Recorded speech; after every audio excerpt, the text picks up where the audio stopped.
Hello friends, in this video I'm going to teach you how to separate pine cone scale without any cut.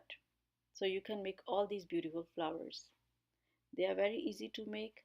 In this video I'm not going to teach you how to make all these flowers, but only I'm going to teach you how to separate corn scale.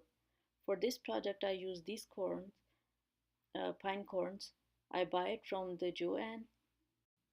This is the pine cone that I'm going to use for my project.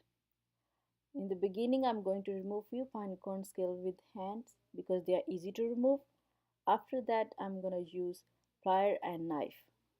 Why I'm going to use plier and knife? Because you can see now they are really hard and tough. I cannot remove them with hand. This is the knife that I'm going to use for this project, and this plier is optional. First, I'm going to start remove the middle layer, this which is the brown layer, and then is the yellow layer, which is the most important layer. Okay, here you can see this yellow part. This is the hardest part in the pine cone.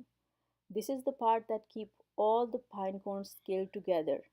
Because of this part, you cannot take out pine cone scale in one piece. You have to remove this part, otherwise there is no way you can remove pine cone scale in one piece.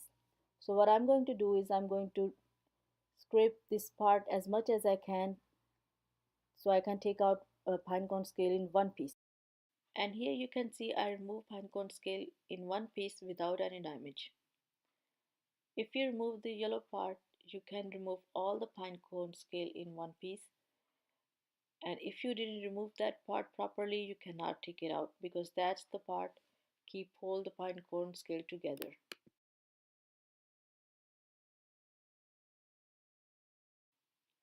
I give you guys all the information that I know about this project. If you still have any question, please let me know.